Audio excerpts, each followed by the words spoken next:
Então, boa noite a todos, que a paz de Cristo esteja conosco, que possamos estar aqui sempre nessa busca, de compreender o Espírito, a lei de Deus, o caminho certo a seguir. E hoje, ainda em lives, ainda afastado da casa espírita presencial, mas unidos pela vibração, unidos pela essa vontade de conhecer o Evangelho de Cristo. E hoje nós vamos dar continuidade a essa série maravilhosa que é o Evangelho segundo o Espiritismo. A gente vai falar sobre o capítulo 4, itens 1 a 17, ressurreição e reencarnação, ou vice-versa. Mas antes da gente iniciar, vamos elevar nossos pensamentos e os nossos sentimentos em prece.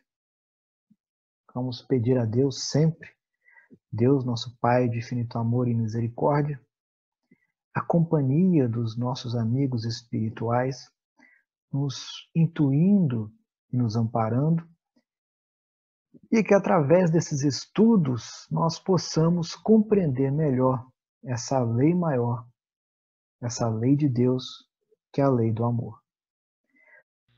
Então vamos dar início à palestra de hoje. Como eu já havia avisado, eu tinha falado, a gente continua seguindo essa série maravilhosa, que é o Evangelho segundo o Espiritismo, indo ao ar todos os domingos, a partir das 19 horas, no nosso canal do YouTube e também no Instagram. Então, hoje a gente vai falar do capítulo 4, itens 1 a 17, ressurreição e reencarnação.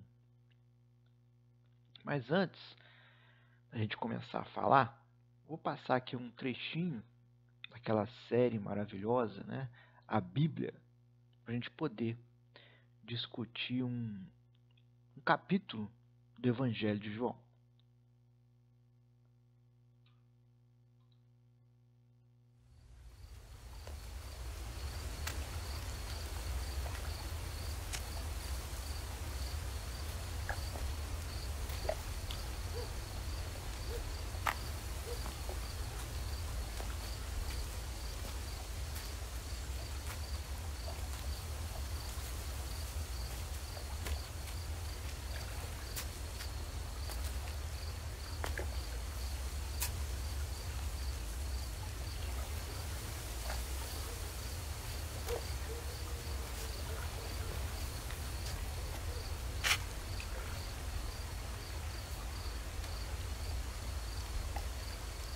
Rabi, bem sabemos que és mestre vindo de Deus, porque ninguém pode fazer estes sinais que tu fazes se Deus não for com ele. Na verdade te digo que aquele que não nascer de novo não pode ver o reino de Deus. Como pode um homem nascer sendo velho? Pode, porventura, tornar a entrar no ventre de sua mãe e nascer?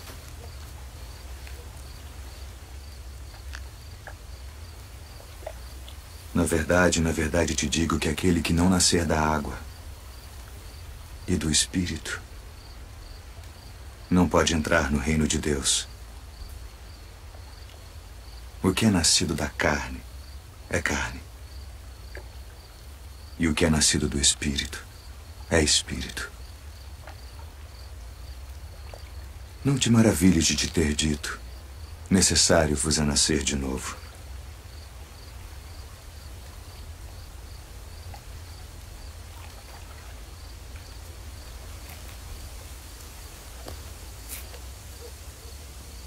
O vento assopra onde quer. E ouves a sua voz, mas não sabes de onde vem, nem para onde vai.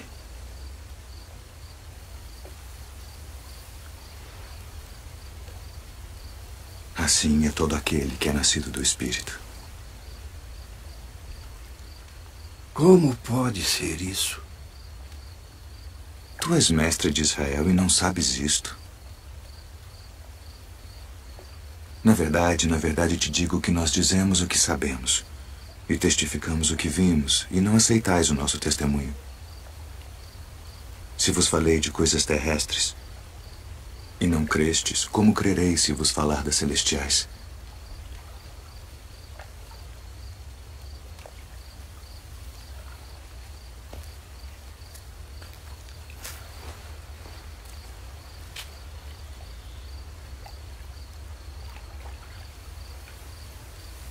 Ninguém subiu ao céu, senão o que desceu do céu.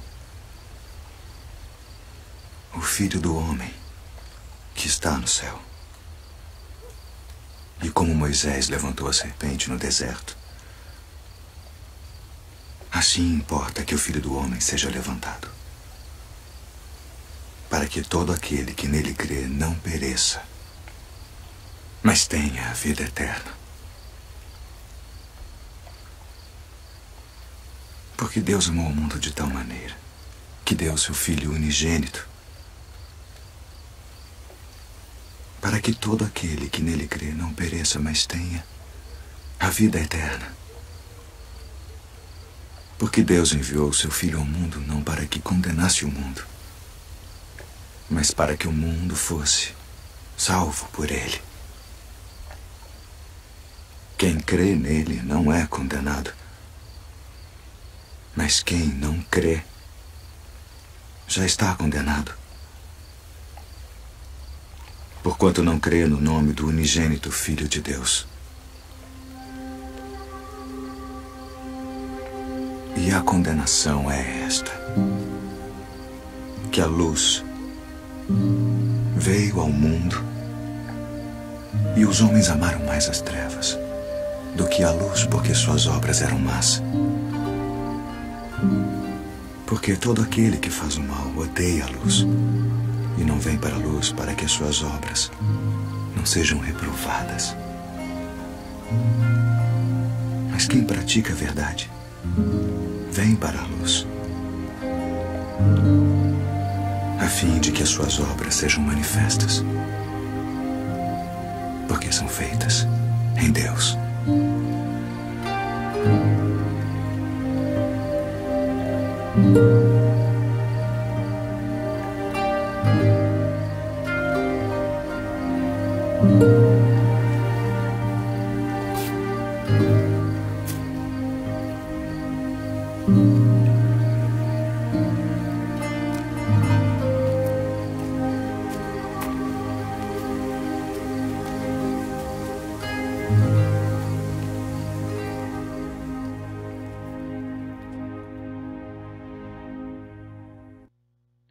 Então, muito interessante essa conversa de Jesus com Nicodemos. E eu vou colocar esse terceiro capítulo do Evangelho de João aqui na tela. Só que é uma tradução do Haroldo Dutra Dias, onde ele pegou o manuscrito grego e traduziu para o português, segundo ele, mantendo fiel ao original. Então está aqui. A primeira coisa nesse texto que nos chama a atenção é a palavra amém, amém, que nas traduções normais vem substituído por na verdade, na verdade. O interessante é que no manuscrito grego a palavra amém é mantida em hebraico, tamanha a importância do seu significado. Pois amém significa sim, assim seja. Significa que você concorda com aquilo que está ouvindo. Em Coríntios 1, versículo 20, diz: pois quantas forem as promessas feitas por Deus, tantas tem o Cristo o sim. Por isso, por meio dele, o amém é pronunciado por nós, para a glória de Deus. Então, amém faz muito mais sentido do que o na verdade. Por exemplo, se eu pergunto assim para alguém: ô fulano, você vai viajar amanhã? E a pessoa responde assim: na verdade, eu já vou ficar na dúvida se ele vai ou se ele não vai. Logo, quando Nicodemos pergunta: pode tornar a entrar no ventre de sua mãe para nascer a segunda vez, Jesus responde: amém, amém. Ele quer dizer sim. Então ele está confirmando. Então esse é um problema das traduções, né? Elas acabam mascarando alguns pontos. Jesus responde com um sim. É possível entrar pela segunda vez no ventre da sua mãe e ser gerado, nos dando a ideia de uma nova encarnação, uma nova vida. Outra questão aqui, que é muito interessante, é que algumas traduções colocam, né, nascer. E nascer em grego tem outro verbo. O verbo usado foi gerar na voz passiva. Voz passiva de gerar é ser gerado. Gerar em grego é genao, por isso vem gênesis. É tudo a mesma raiz. Muitas interpretações teológicas e traduções trocam o verbo gerar por nascer, como um nascimento pelo batismo, dando outra interpretação e enfatizando a água, né, e o Espírito, como se a água fosse a água do batismo e o Espírito Santo, segundo, né, essas traduções. E o sentido original do verbo é: se alguém não for gerado de novo ou do alto, não pode ver o reino de Deus. Gerado no sentido de dar à luz. Aí vem uma brincadeira de João Evangelista. Ele usa um advérbio que significa tanto do alto quanto de novo. Aí ele vai brincar com essa duplicidade. Ser gerado do alto, do Espírito. Ser gerado de novo, renascimento físico, reencarnação. Vai nascer da água e do Espírito, do alto e de novo. Ele brinca com esse advérbio, dizendo que ninguém subiu ao céu, senão que desceu do próprio céu. Então, João Evangelista foi um artista, né? Ele brincava ali com as palavras. Depois, vamos ver que que o Espírito, né, sopra aonde quer. Ele está se referindo a Deus, que cria onde deseja. A carne é da carne e o Espírito é do Espírito. Isso é um ciclo. Ninguém vai para o céu que não tenha vindo do próprio céu. Então nós morremos, vamos para o céu, Espírito, e depois de novo voltamos para a terra, onde nós somos gerados no ventre de nossa mãe, a carne. É um ciclo. O ciclo das nossas múltiplas encarnações, nossas múltiplas existências. Não tem como negar que esse texto, na resposta de Jesus a Nicodemos, fala da encarnação. Não tem como negar. E essa conversa acontece, né, com Jesus representando ali o novo, né, a nova filosofia. E Nicodemos, um fariseu e membro do Sinédrio, representa o velho, a filosofia mais antiga, ainda agarrada ao Velho Testamento, sem as exemplificações máximas da lei do amor. Os fariseus, só para a gente poder relembrar, perseguiam Jesus, tinham inveja, não gostavam da importância que Jesus começava a ter para o povo judeu, pois essa já era a posição dos fariseus. E o Sinédrio era um conselho de anciões que dirigia a nação judaica, com funções judiciárias, legislativas, executivas e religiosas, orientadores da nação, exercendo ali uma função de interpretação do texto bíblico do Velho Testamento. No final, Jesus vai chamar a atenção de Nicodemos, porque Nicodemos, mesmo com todo o seu estudo, todas as suas interpretações, estava tendo dificuldade de entender essa nova filosofia do amor que Jesus trazia. Esses novos ensinamentos, e verificamos essa busca verdadeira do entender de Nicodemos, quando no início ali da conversa, ele chama de Jesus de Rabi, mestre. Logo, tudo que Jesus vivenciava e exemplificava chamava a atenção de Nicodemos. Ele tinha essa necessidade de entender. E resumindo, né, Jesus, ele diz a Nicodemos, né, aí eu vou dizer com as minhas palavras, para não me alongar demais. Ele vai dizer mais ou menos assim: eu só posso falar daquilo que eu vivencio. E eu vivencio tantas coisas terrenas quanto as espirituais. Mas vocês não acreditam. Se você não entende as coisas aqui da Terra, como é a encarnação, como você vai entender as coisas do Espírito? Que seria a realidade que a gente sabe hoje, né? Que é a realidade do plano espiritual. E é uma conversa que com certeza acontece até os dias atuais. Quando o homem que acreditava em Deus, que ama a Deus, mas por algum motivo começa a viver para a matéria, até que a dor vai bater à sua porta, pois se não aprende através do amor, acaba aprendendo através da dor, e ele começa a buscar a Deus. Mas não é uma busca simples, cotidiana, não é só rezar ou frequentar uma casa religiosa. Ele necessita entender para que possa buscar a consolação, o entendimento sobre aquela dor que está pairando sobre ele. Então ele tenta se encontrar no Espírito. Todos nós já passamos por isso e muitos ainda passarão. Então, encarnação ou reencarnação, ou vice-versa, muitos acreditam que foi criação dos espíritas, que a doutrina espírita que inventou isso, que trouxe isso. Não. A doutrina espírita só explicou, deu sentido à encarnação.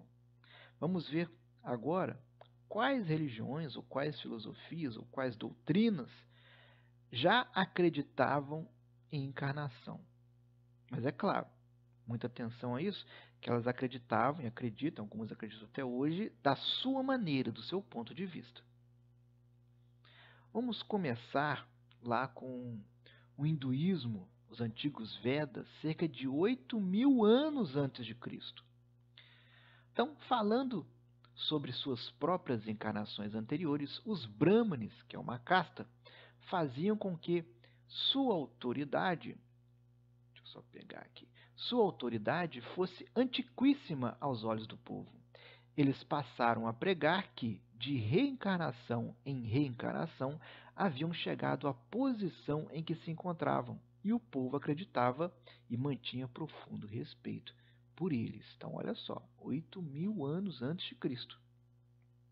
No budismo, Siddhartha Gautama, o Buda, o iluminado, tomou emprestado essa ideia do brahmanismo, acrescentando-lhe outro detalhe: só os sábios é que escapam do círculo de nascimentos e mortes, deixando de reencarnar e atingem o nirvana, ou seja, a quietude, a serenidade perpétua. É uma maneira também de acreditar na encarnação. O judaísmo, na Cabala, olha só, os principais livros da Cabala são o Zohar, escrito por Rabi Shimon Bar Yochai, e os escritos do Ari, de Rabi Isaac Luria. As afirmações do Zohar e do Ari sempre são baseadas em alguns versículos da Torá, dos profetas ou das escrituras sagradas. Tanto o Zohar como o Ari, quanto o Ari, falam de reencarnação. O Zohar, na porção de Mishpatim, discute extensamente o assunto. Rabi Isaac Luria escreveu um livro inteiro a respeito, chamado Portões da Reencarnação.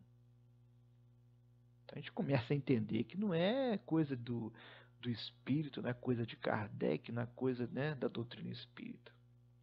O taoísmo vai dizer assim: mestre, de que maneira podemos retornar à nossa origem e princípio? Como desembarcar na próxima margem, saindo do ciclo de transmigração? Transmigração seria a maneira deles, né, de acreditar aí na reencarnação. A mente desordenada é a própria semente de transmigração, dependendo da plantação do karma. A colheita é rumo de transmigração correspondente. Quem sente, corresponde. Quem tem a causa, terá o efeito. Essa é a lei do Tao. Homem algum é capaz de contrariá-la. Aqueles que desejam libertar-se do ciclo de transmigração devem se tornar o próprio Tao. Não, vem aí o taoísmo. E no cristianismo? Será que o cristianismo acredita ou já acreditou na reencarnação? Existe um livro chamado O Elo Perdido do Cristianismo. Ele vai falar do Concílio de Constantinopla, aproximadamente no ano 553 depois de Cristo, onde nesse livro vai contar sobre a supressão da reencarnação, a retirada dessa palavra, contando a história de como aconteceu por causa de uma rainha muito desequilibrada. Vamos ver como é que foi essa história. Teodora era a filha do domador de ursos da cidade. Desde cedo fez grande carreira como cortesã e conseguiu que o imperador Justiniano se apaixonasse perdidamente por ela. Quando se tornou imperatriz, mandou executar 500 de suas ex-companheiras de labuta, entre escravas, prostitutas e sacerdotisas pagãs. Escravocrata ou extremamente cruel, Teodora, quando aprendeu a doutrina essência, ficou com muito medo de reencarnar como uma escrava negra e ordenou a Justiniano que revisse os códigos canônicos para que aquilo nunca pudesse ocorrer. Depois de um concílio totalmente fanfarrão, votou-se que a versão oficial da Igreja seria a helenista, baseando-se em conceitos de céu e inferno, adaptados catolicamente do Hades e Olimpo, com uma diferença: pela imposição de Teodora não haveria reencarnação. Dessa forma, acreditavam que seria possível simplesmente finalizar o que quer que você tenha feito na Terra e subir aos céus, se tivesse os contatos certos. Daí vai surgir a doutrina das indulgências. Olha que desequilíbrio que esse ser que já viveu alguns anos atrás, achava que se tirasse essa palavra não iria acontecer. Muito desequilíbrio. Então nós verificamos que a reencarnação está presente em muitas crenças, em muitas religiões, em muitas doutrinas, no cristianismo esotérico. Aqui eu coloquei vários, não vou ler todas. Então não é algo do espiritismo. E mesmo que essa palavra reencarnação tenha sido retirada das escrituras sagradas, há muitas outras partes ali na Bíblia que vai nos dar esse sentido de reencarnação, como nós acabamos de ver agora, no comecinho ali, o Evangelho de João, segundo segundo a tradução do Haroldo Dutra. Vamos então ver na Bíblia, em Mateus, capítulo 17, versículo 10. Mas os discípulos o interrogaram: porque dizem os escribas ser necessário que Elias venha primeiro? Então Jesus respondeu: de fato, Elias virá e restaurará todas as coisas. Eu, porém, vos declaro que Elias já veio, mas não o reconheceram. Antes, fizeram com ele tudo quanto quiseram. Assim também o Filho do Homem há de padecer nas mãos deles. Então os discípulos entenderam que lhes falara a respeito de João Batista.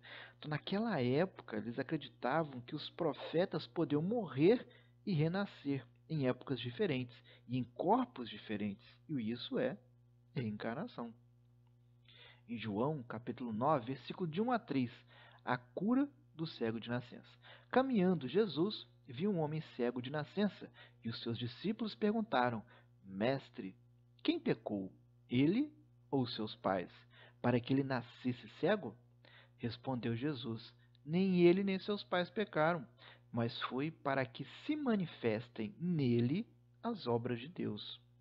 Se nem a família e nem a criança têm culpa, como Deus permite essa criança nascer cega?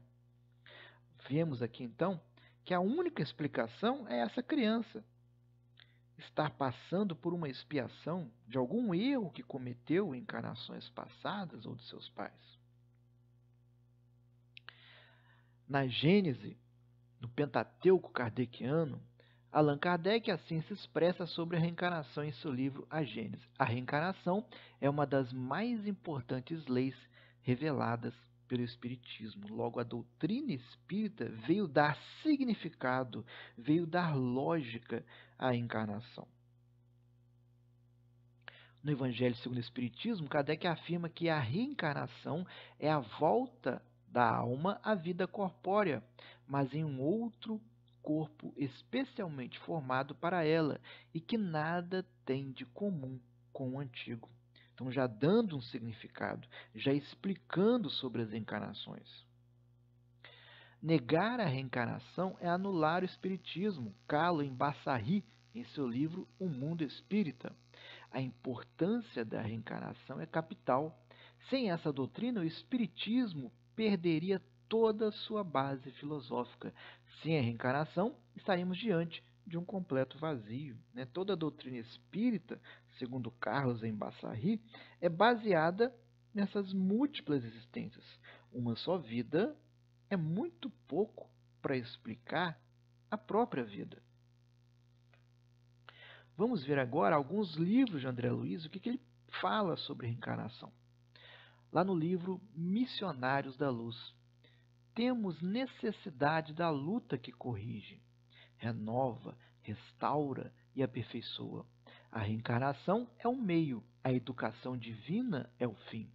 Por isso mesmo, a par de milhões de semelhantes nossos que envolvem, existem milhões que se reeducam em determinados setores do sentimento, porquanto, se já possuem certos valores da vida, faltam-lhe outros, não menos importantes. Estão falando da importância de cada encarnação como aprendizado por experimentação, aprendendo concertos e, com certeza, também com erros.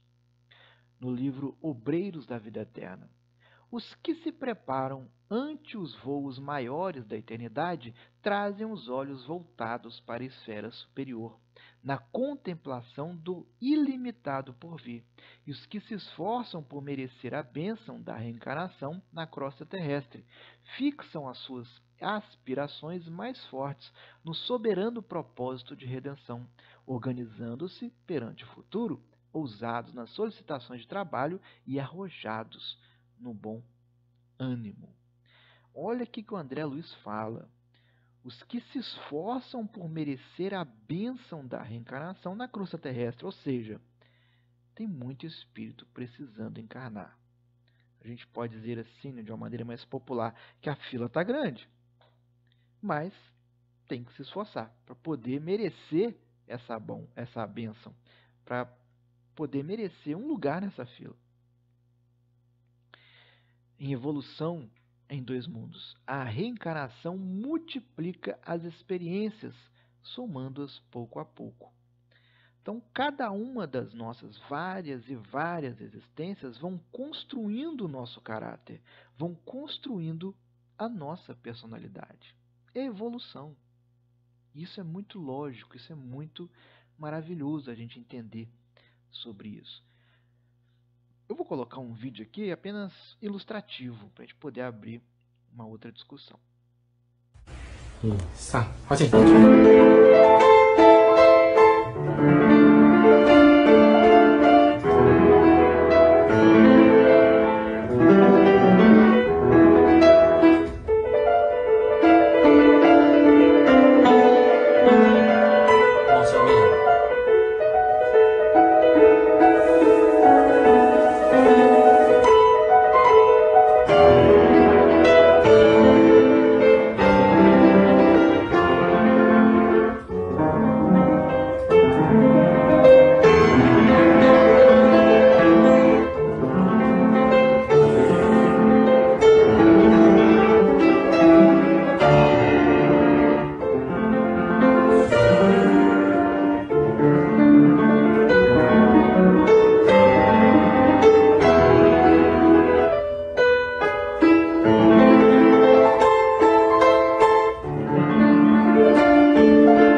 fantástico, né? A gente vê que enquanto essa criança de 4 anos, que é o Tsum, se é assim que pronuncia, enquanto ele está tocando piano, ele se comporta como um adulto, como um verdadeiro artista. Eu não sei vocês, mas eu olho uma criança dessa tocando piano assim, nossa, mas dá uma inveja. A gente não sabe nem tocar um parabéns para você no piano e a gente vê uma coisa espetacular como essa. E a melhor explicação, a explicação mais lógica para um menino de 4 anos tocar tão bem, mas é bem mesmo, né, piano assim, sem nunca ter tido aula, foi por causa de encarnações, de vidas passadas. Outras vertentes da ciência vão dar uma outra explicação. Mas, ao contrário do que muitos acreditam, não é toda a ciência que se mantém longe de Deus. Há uma grande vertente, principalmente a ciência quântica, que cada vez mais tem colocado Deus em seus estudos. Mas essa vertente, ela tenta explicar através do DNA. Então, ela vai dizer assim que no campo em torno do seu DNA está um vasto tesouro.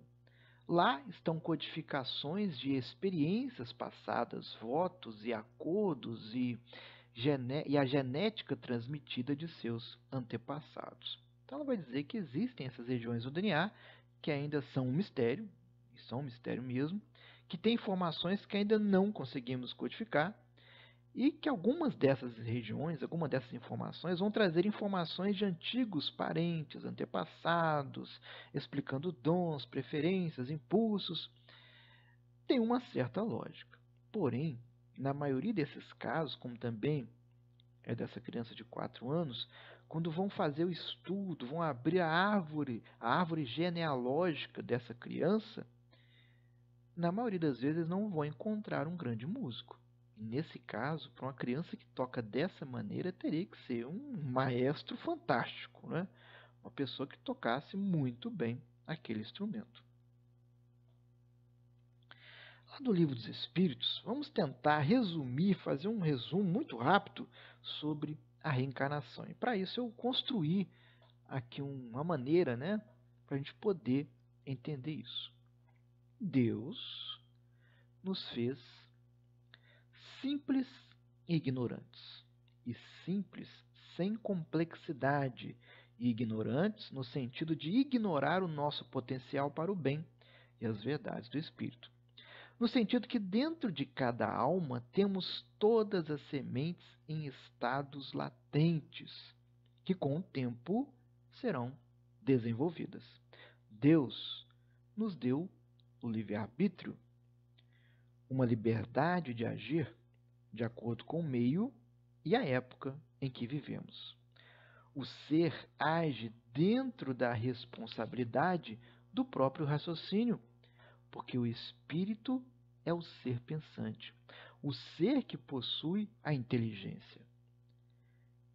E com esse livre-arbítrio, ele vai fazer escolhas, podendo ser boas, conduzindo-os mais rapidamente à sua evolução, que é chegar a Deus, da sua perfeição. Ou pode fazer escolhas ruins, atrasando, né, ao longo daquele caminho a sua escalada ali para a perfeição.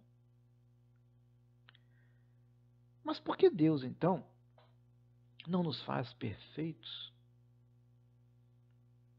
Evitando, né, essa escalada demorada, séculos, milênios para chegar aqui. Por que ele já não cria o ser perfeito? Vamos ver o que diz o Livro dos Espíritos sobre isso. Olha, o ser perfeito, por que eu já não cria assim, em vez de ir demorando até chegar ali? Na resposta 119, se Deus nos houvesse criados perfeitos, nenhum mérito teriam para gozar dos benefícios dessa perfeição. Onde estaria o merecimento sem a luta? Demais, as desigualdades entre eles existente é necessária às suas personalidades. Acresce ainda que as missões que desempenham nos diferentes graus da escala estão nos desígnios da providência para a harmonia do universo. Ou seja, quem sou eu? O que eu já vivi? O que eu já aprendi? quanto já acertei, quanto já errei. Precisamos dessas vivências, dessas memórias, é o que somos. E isso vai construindo a nossa personalidade. Mas e aqueles espíritos puros, como Jesus, ou aqueles espíritos com uma certa evolução, como Francisco de Assis, Madre Teresa, o próprio Allan Kardec, o nosso Chico e tantos outros? Como foi isso? Nós temos que compreender que não há privilégios. Todos tiveram o mesmo começo, que é simples e ignorantes. A gente pode fazer a seguinte comparação. É como o primeiro dia de aula. Todas as crianças ali reunidas em um grande pátio.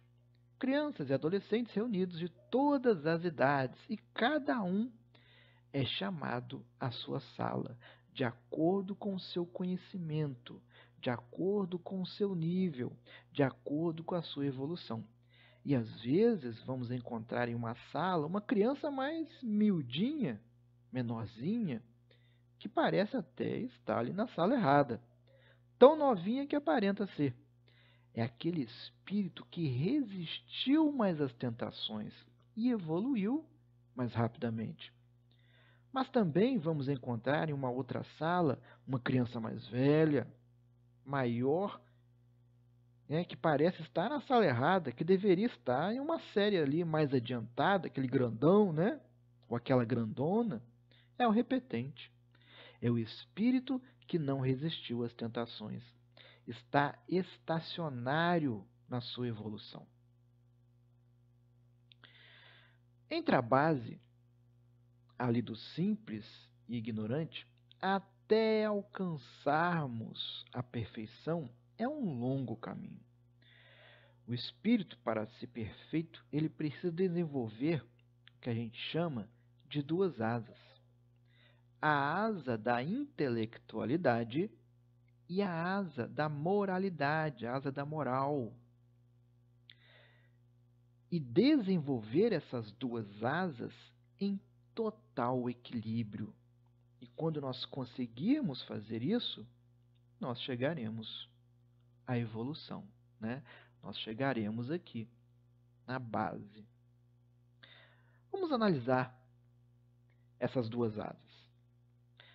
Vou pegar ali a asa da intelectualidade. O espírito precisa desenvolver toda a intelectualidade, todas as áreas do conhecimento, todas as profissões. E não pode ser ali mais ou menos. Tem que ser na íntegra, na sua totalidade.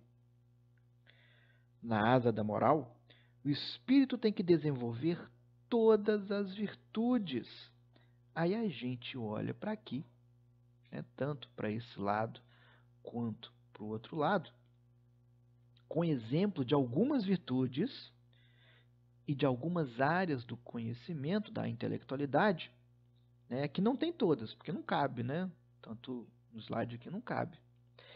E a gente começa a pensar, mas meu Deus do céu, tem que aprender tudo isso? É muita coisa. Mesmo que o ser vivesse 200 anos, não teria como dominar, por exemplo, todas as profissões. Nós mal sabemos da nossa profissão, quanto mais saber de todas. A gente vai vendo que é necessário a reencarnação. Em cada encarnação a gente vai aprendendo um pouco, tanto desse lado quanto desse lado. O ideal que seja em equilíbrio.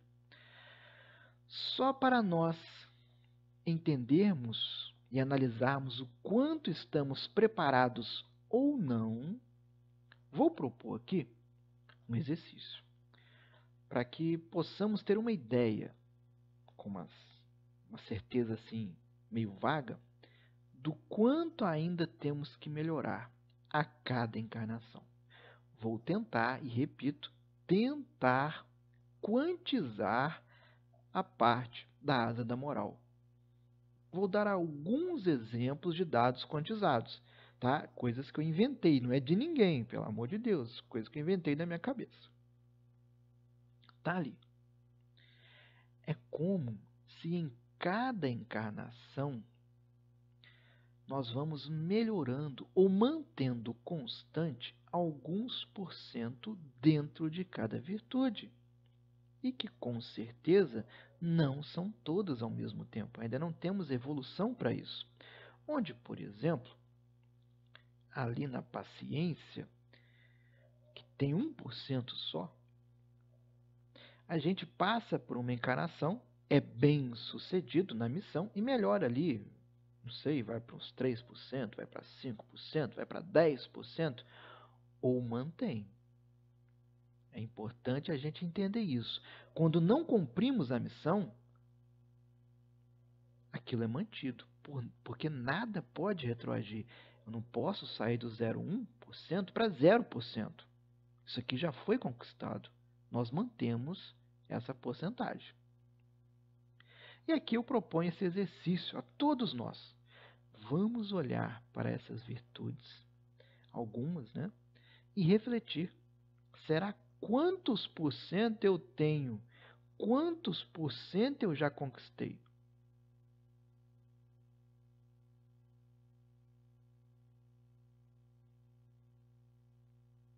Acho que já deu para perceber que ainda vamos ter que viver muitas vidas para aumentarmos essas nossas porcentagens.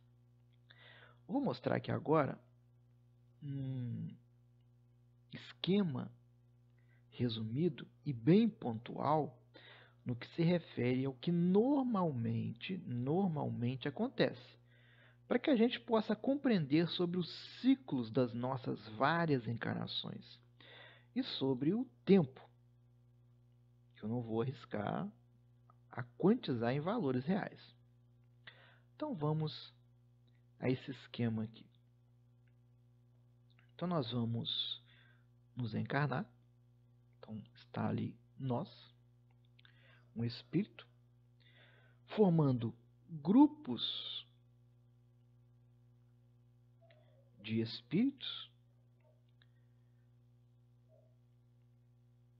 entrelaçados ali através da afeição, da simpatia, semelhanças de inclinações. Sendo assim, esse laço no plano espiritual, esse laço aqui que nós temos com essas pessoas, né? Ele nunca é perdido, nunca é separado. Mas quando encarnados, podemos perder esse contato, mas é momentâneo. Mas normalmente nos encarnamos ao lado desse grupo, em uma mesma família ou num ciclo de amigos, para que possamos trabalhar junto no nosso adiantamento, podendo também estar entre nós algum espírito antipático. E com certeza é com esse que devemos nos aproximar, transformando essa simpatia, transformando essa antipatia em simpatia, para que possamos pertencer todos ao grupo da afeição. Então, esse aqui seria o exemplo do espírito antipático. Então, nós reencarnamos e depois nós desencarnamos e vamos supor que nós cumprimos a nossa missão. Então, nós vamos para o plano espiritual para nos preparar para a próxima encarnação. Esse preparo vai envolver, primeiramente, a ruptura com a matéria, cortar os laços que ainda temos com a matéria, para que possamos nos acostumar com o novo, com esse novo plano, que é o plano espiritual. Depois, ou durante, vamos aprendendo da mesma maneira que o planeta Terra, para nós aqui, é um grande hospital, uma grande escola, onde nós nos tratamos e aprendemos, lá no outro plano, no plano espiritual, também nós nos tratamos e vamos aprendendo. E depois vamos trabalhar para colocar todo aquele aprendizado em prática. Onde esse trabalho, ele pode ser tanto na esfera espiritual, ou pode ser aqui na Terra, onde nós, em espíritos, ajudamos os encarnados. E quando nós estivermos preparados, nós voltamos a reencarnar. Olhando ali pelo lado do tempo, vamos ver que demoramos ali um tempo encarnados e depois um tempo nessa preparação. E é lógico que existem casos de encarnações imediatas, mas são exceções. Como também existem casos de espíritos que são tão assim agarrados ainda à matéria, falta muito esclarecimento, e depois de longos períodos em perturbação, como ainda não têm a capacidade de se prepararem, reencarnam sob grandes expiações, para que possam ter condições de entender que necessitam dessa preparação. E esse tempo de preparação vai depender de cada espírito, podendo ser curto ou longo, de acordo com o que vemos nas algumas obras de André Luiz, podem se variar entre décadas ou até mesmo em séculos, mas no que se refere ao normal. Então temos aí o tempo, né, também, mas continuando esse ciclo. Mas agora, vamos supor que nós não cumprimos a nossa missão.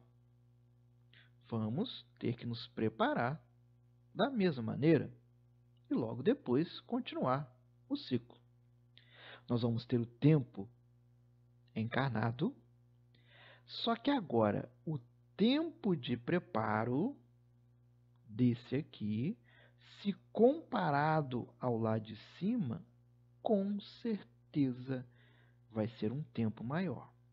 Pois como não cumprimos a nossa missão, ainda estamos muitos ali agarrados à matéria. A nossa consciência está muito pesada. E esse desenlace com a matéria, com certeza vai demorar mais tempo. Como também o aprendizado e o trabalho. E depois nós vamos continuando o ciclo.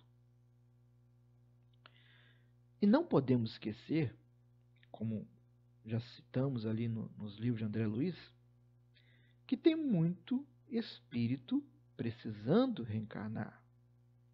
Temos que fazer por merecimento, como diz André Luiz. Aí eu fiz uma comparação.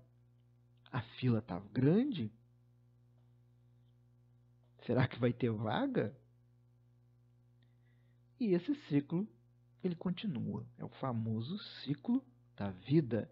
É o famoso ciclo das nossas múltiplas existências.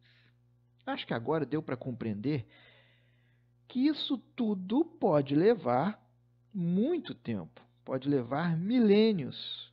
E é claro que não é tão simples como eu tentei resumir aqui nesse esquema, pois ainda temos muitas variáveis nesse processo e com certeza ainda conhecemos muito poucas dessas variáveis.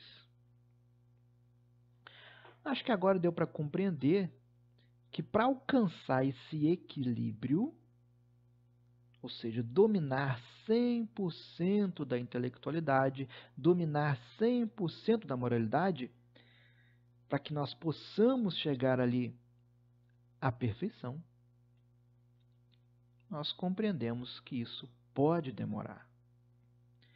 Mas podemos tornar mais demorado ainda, quando escolhemos o caminho errado, abusando do nosso livre-arbítrio. Já para a gente poder ir finalizando, vamos para um texto de Emmanuel,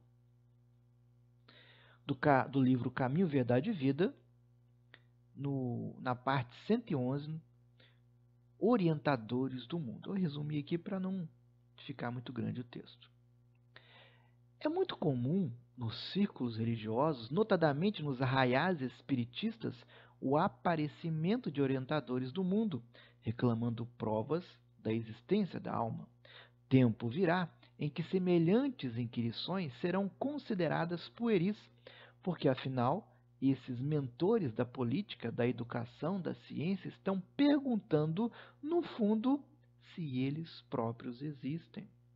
A resposta de Jesus a Nicodemos, embora se refira ao problema da reencarnação, enquadra-se perfeitamente ao assunto, de vez que os condutores da atualidade prosseguem indagando sobre realidades essenciais da vida. Peçamos a Deus, auxilie o homem para que não continue tentando penetrar a casa do progresso pelo telhado. Então, Emmanuel, ele nos chama a atenção, principalmente nós espíritas, que acreditamos na imortalidade da alma, que acreditamos e entendemos a encarnação, da necessidade que temos de ter muitas existências, e de encarnação em encarnação vamos aprendendo, seja pelo erro ou pelo acerto, e nos tornamos criaturas melhores, que o tempo é longo, que o processo é complicado, mas vivemos nosso dia a dia como se não acreditássemos em nada disso. Exemplo: nós educamos nossos filhos como se existisse apenas uma só vida. Não levamos as encarnações, essas múltiplas existências em conta. Chico Xavier, ele já dizia que uma das coisas que o deixava muito triste eram pais que não identificavam as tendências boas dos seus filhos para incentivá-las, e nem as tendências ruins para corrigi-las. Precisamos entender que as crianças, por mais que sejam bonitinhas e encantadoras, elas trazem tendências que exigem nossa atenção. Só assim estaremos sentindo a encarnação e não como uma lei que nós só acreditamos. Nós precisamos realmente sentir e vivenciar ela. Em todos os momentos da vida, temos que considerar essas nossas múltiplas existências para melhorar a compreensão do outro, mas principalmente para nos compreender. É o famoso conheça a ti mesmo. Que com essa compreensão possamos procurar errar menos, procurar ser melhores criaturas, seguirmos a lei do amor que Jesus tanto nos exemplificou, para que essa escalada a Deus que nós vimos aqui, na minha representação, possa ser menos lenta. Se acreditamos na encarnação, temos que aprender a viver uma vida reparando no passado, corrigindo os erros e de olho no futuro, para não cometer mais erros. É fazer de tudo para não estacionarmos na nossa evolução. É tentar sempre ser melhor. É o famoso orai e vigiai. Procuremos aumentar as porcentagens das nossas virtudes. Vivamos acreditando e praticando a lei da reencarnação, que é a lei de causa e efeito. Mas, para a gente já ir finalizando, eu gostaria de passar um vídeo que não podemos dizer com certeza que é um caso de dom de vidas passadas, mas com certeza é uma ótima maneira da gente finalizar o estudo dessa noite.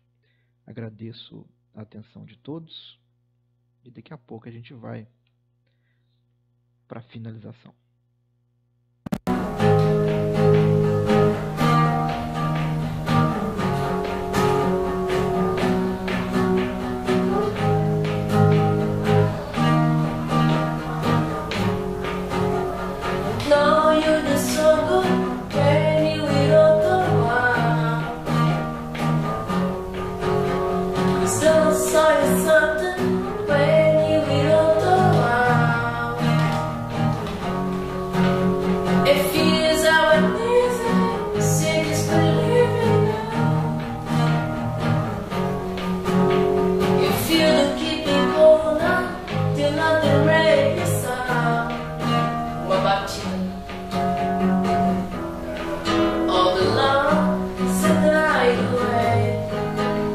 If you get to hear me now, all the fears that fade away. If you get to hear me now,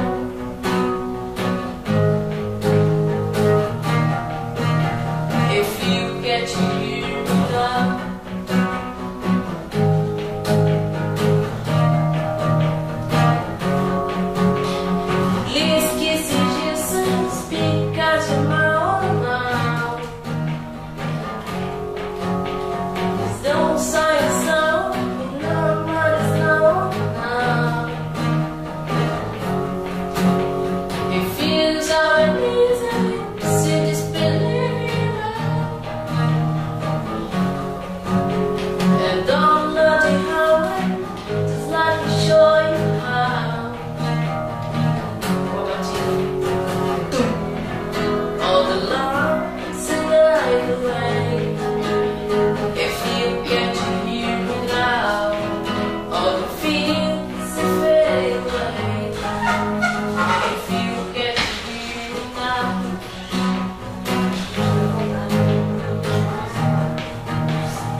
Agradecemos então a sua visualização, e se você gostou dessa palestra ou de alguma outra palestra do nosso canal do YouTube, do Centro Espírita Capitão Vendramini, lembre de dar aquela curtida, de clicar lá no joinha, de participar, de se inscrever no nosso canal.